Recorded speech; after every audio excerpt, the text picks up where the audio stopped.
Welcome to this week's edition of Outdoors Online, a weekly webcast produced by the North Dakota Game and Fish Department. I'm your host, Mike Anderson. My guest this week is conservation biologist Sandra Johnson. Today we're going to talk about birding in North Dakota. North Dakota has a lot to offer with birding. Sandra, where are some places people can go to find birds? Well, in North Dakota, we've got a lot of great public land that people can go look for birds. Wildlife refuges, wildlife management areas, those are all places you can go and check out. Plus, North Dakota is just great with our rural countryside. There's so many wetlands and grasslands. You can just take a drive in the country, drive down the gravel roads and find birds just about anywhere. And with COVID-19 and these uncertain times, birding is a great way to social distance. Yeah, we're definitely seeing that, not just even in North Dakota, but nationwide. There's a lot more people that are either in their own backyard noticing birds more because they're home all day, so you hear these birds and you just have time to kind of sit back and try to figure out what these birds are living in your yard. Plus, it's just nice to get outside and kind of get away from everything for a while, take a drive and go look at some birds. Sandra, the Game and Fish has a bird list, and we almost have 400 species of birds. Right, so we've got a checklist of North Dakota birds, and this is available on our website.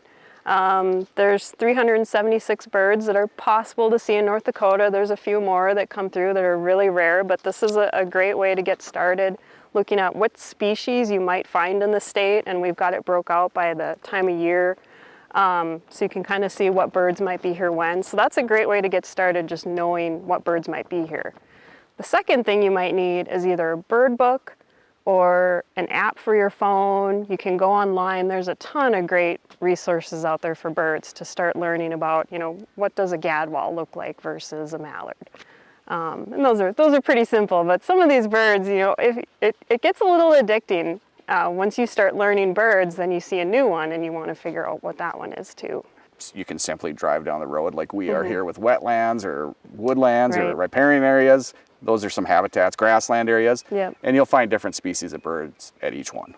Yeah, North Dakota has, even though we're pretty simple with just wetlands, grassland, woodlands, like you said, pretty basic habitat types, but they're full of birds once you start looking, especially wetlands this time of year in May and into June. They're just full of migrating waterfowl and breeding waterfowl, and now we're getting more shorebirds coming back and wading birds like black-crowned night heron, and just lots of neat birds live in these habitats. Just driving out here today, well, boy, we probably saw 50 different bird species. Yeah, definitely. Once it kind of, for some people, some birders, it does get a little addicting, and they start keeping lists of every bird they saw, at Long Lake National Wildlife Refuge, or in a county, or for the year.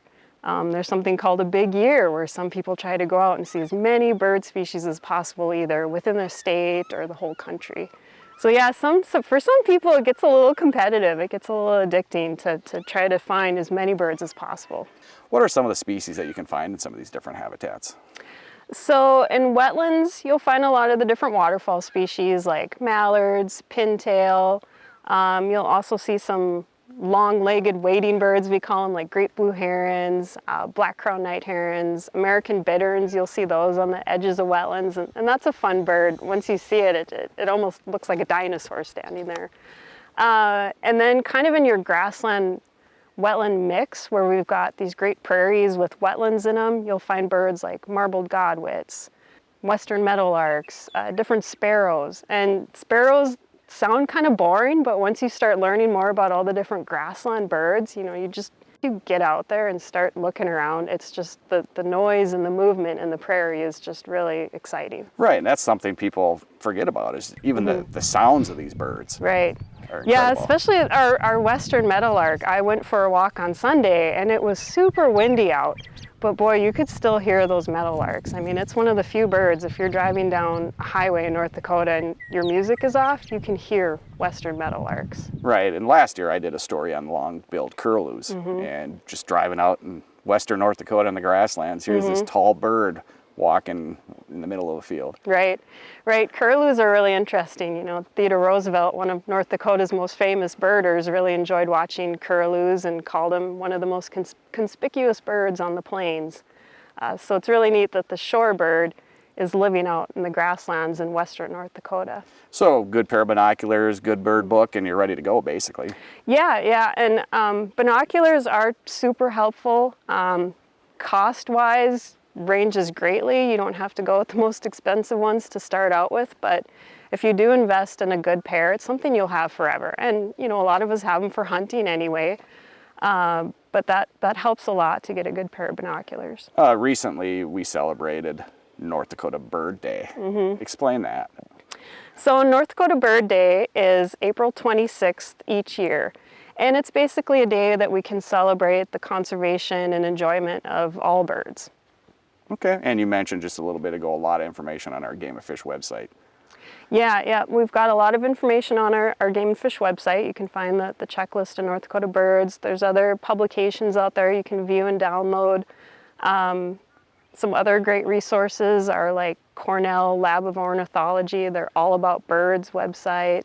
There's a website called eBird, ebird.org, and that's a place where birders are going online and reporting their observations. So you can go on there, and if you've never seen a western meadowlark in the state before, you can look up where are people finding western meadowlarks so that you can go to those spots too and look for them. A lot of species that you see nesting in trees, such as owls and hawks and eagles and so forth. Tell me a little bit about those. So great horned owls and eagles, bald eagles, are some of our earliest nesters in North Dakota. So like great horned owls will start nesting in February. They've already got, young in the nest now. Bald eagles are actively nesting. They've got young in the nest, and now we've got all these other raptors coming back, like Swainson's hawks and red-tailed hawks. So raptors are a very visible species, so they're easy to find and watch, especially before the leaves come out on the trees. Those bald eagle nests, you can see them from a long ways away. Sandra, one good tip for somebody who's never birded. Get outside and explore North Dakota. It's beautiful this time of year. There's a lot of great places you can go and enjoy birds, look for other wildlife. It's just great to get out and get some fresh air. With all this going on in the world, it's really healing. A lot of great information, Sandra. Thank you. Good birding. Like Sandra just mentioned, to learn more about birding or bird species in North Dakota, visit the Game and Fish Department's website at gf.nd.gov. For conservation biologist Sandra Johnson and the rest of the staff here at the Game and Fish Department, thanks for joining us for this week's Outdoors Online. We'll see you again next week.